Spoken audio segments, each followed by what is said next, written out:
Movie के शुरू में हम एक लड़की को देखते हैं जो कि एक जंगल में होती है और उसके मुंह को एक बेल्ट से बांधा गया होता है और फिर वो लड़की वहां से उठकर जंगल में आगे बढ़ती है और वो एक खाली फील्ड में आ जाती है जहां पर उसके जैसे काफी सारे लोग होते हैं और वो लोग देखते हैं कि फील्ड के बीच में एक बड़ा सा लकड़ी का बॉक्स पड़ा हुआ है और उनमें से एक आदमी बॉक्स के पास जाकर उसे खोलने लगता है और वो जैसे ही उस बॉक्स को खोलता है तो उसमें से पहले तो एक पिग बाहर आता है, लेकिन वो आदमी देखता है कि बॉक्स के अंदर कुछ और भी पड़ा हुआ होता है तो वो उस चीज को बाहर खींचता है जिसमें बहुत सारे वेपन लगे हुए होते हैं, जिन्हें देखकर वहां के सारे लोग वेपन उठाने के लिए भागते हैं। लेकिन वही लड़की देखती है कि जिस बॉक्स को उसने उखाड़ कर फेंका था उसके ऊपर एक की लगी हुई होती है जिसकी मदद से सारे लोगों के मुंह पर जो बेल्ट बंधा होता है वो लड़की उसे खोल देती है और वहां पर वो लोग आपस में वेपन बांट लेते हैं। लेकिन तभी एक बंकर से उन लोगों के ऊपर फायरिंग होने लगती है जिस फायरिंग में वो लड़की भी मारी जाती है और वहां पर कुछ और लोग भी लैंड माइन के ऊपर पैर आने की वजह से मारे जाते हैं और तभी उनमें से 4 लोग बॉर्डर लाइन के पास पहुंच जाते हैं और वो लोग एक एक कर उस फेंसिंग को टापने लगते हैं। लेकिन तभी कोई उनके ऊपर पीछे से एरो शूट करने लगता है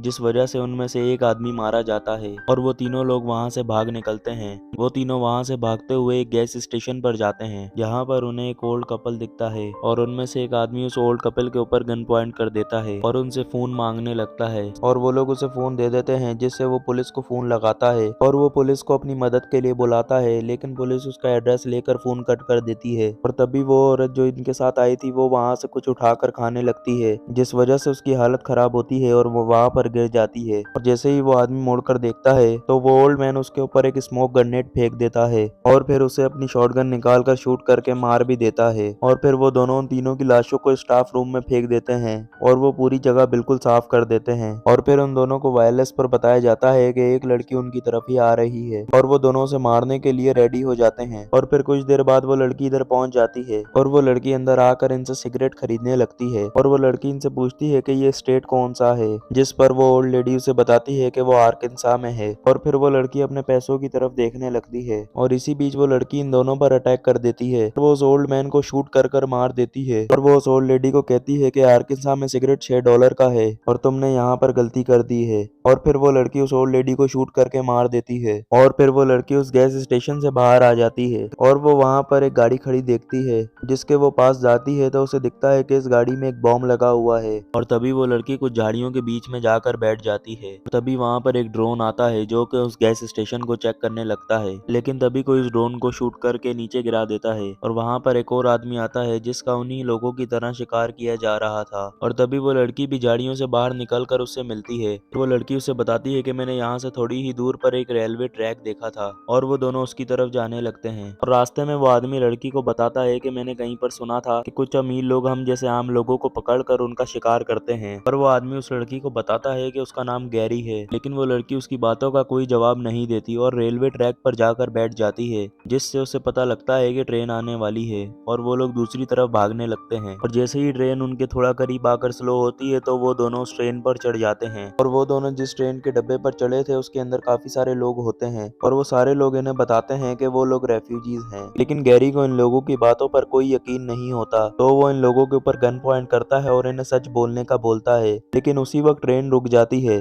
और जैसे ही ट्रेन रुकती है तो वो लोग देखते हैं कि वहां पर कुछ आर्मी के लोग आ जाते हैं जो कि उन रेफ्यूजीज समेत उन दोनों को भी ट्रेन से उतार लेते हैं और गैरी उन लोगों को समझाने लगता है कि वो लोग रेफ्यूजीज नहीं हैं, लेकिन उन सोल्जर्स को गैरी की जबान समझ नहीं आती और वहां पे वो आदमी जो रेफ्यूजीज होने का नाटक कर रहा था वो गैरी को बोलता है कि तुम मेरे साथ मिल जाओ और वो उनसे कहता है कि मुझे छोड़कर यहाँ पे सारे रेफ्यूजीज और सोल्जर्स असली हैं। वो गैरी को कहता है कि वो यहाँ पर किसी को कुछ ना बताए तो वो शिकार में उसे भागने का मौका देगा, लेकिन गैरी उसकी बातों से गुस्सा हो जाता है और वहाँ पर एक बम उसके कपड़ों में डाल देता है और वो आदमी वहाँ पर फटकर मारा जाता है और फिर उस लड़की को बाकी रेफ्यूजीज के साथ ट्रक में बिठाकर बेस कैंप में लाया जाता है और वहाँ पर उसे एक आदमी मिलता है जो उससे पूछता है कि वो कहाँ से है और वो उससे ये भी पूछता है कि क्या उसका शिकार किया जा रहा है और वो आदमी उसे बोलता है कि यहाँ पर एक जॉन नाम का आदमी है जो कि कह रहा है कि उसका शिकार किया गया है और फिर वो जॉन को यहाँ पर बुलाता है जिसे देखकर वो लड़की बता देती है कि हाँ यहाँ पर हमारा शिकार किया जा रहा है और फिर उन दोनों को वापस कैंप में भेज दिया जाता है और फिर जब वो लोग बैठकर बाहर खाना खा रहे होते हैं तो वहाँ पर एक आदमी आता है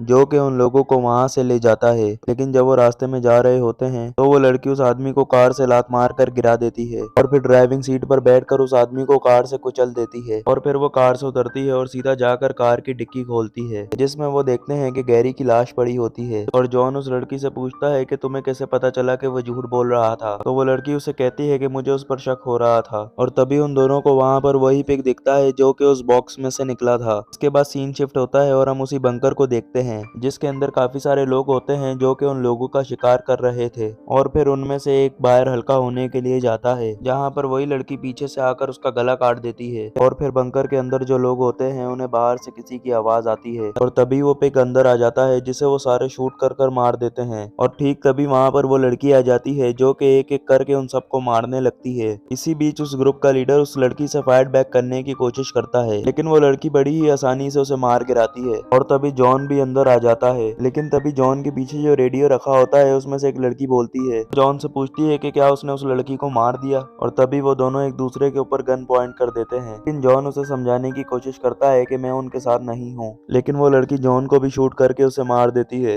और फिर हम इसके कुछ टाइम पहले का एक सीन देखते हैं जिसमें एक अतीना नाम की लड़की से दो ऑफिसर इन्वेस्टिगेशन कर रहे होते हैं कि वो अपने जंगल में कुछ लोगों को ले जाकर उनका शिकार करती है, जिसके लिए अतीना साफ इनकार कर देती है। और फिर हम उन्हीं सब लोगों को देखते हैं जो कि शिकार कर रहे होते हैं और वो लोग एक प्रोजेक्टर पे उन सब लोगों की फोटोज लगा कर देख रहे होते हैं जिनका उन लोगों ने शिकार करना है। और फिर मूवी वापस प्रेजेंट में आ जाती है, जहाँ पर वो लड़की अथीना के मैनर में पहुंच जाती है। तो जैसे ही अंदर जाती है तो उसे उन सब लोगों की दीवार पर फोटो लगी मिलती है जिन लोगों का अभी तक शिकार किया गया है। और फिर वो लड़की थोड़ा आगे जाती है तो उसे वहाँ पर अथीना दिखती है जो कि उसे बताती है कि जॉन हमारा साथी नहीं था। और फिर उन दोनों के बीच में फाइट शुरू हो जाती है जिसमें वो दोनों एक दूसरे के ऊपर काफी भारी पड़ती हैं, जिसमें अथीना पहले तो उस लड़की को काफी ज्यादा जख्मी कर देती है, लेकिन फिर वो लड़की उसे एक चाकू से स्टैप कर देती है और अथीना यहाँ पर मारी जाती है। और वो लड़की वहाँ उठती है और अथीना के रूम में जाकर अपनी ड्रेस चेंज करती है और फिर वो अथीना के ही प्राइवेट जेट में चली जाती है, जहाँ पर वो पायलट को गन पॉइंट पर वहाँ से निकलने का बोलती है और वो उस प्लेन में बैठकर शैंपेन पीने लगती है। और ये फिल्म यहीं पर एंड हो जाती है।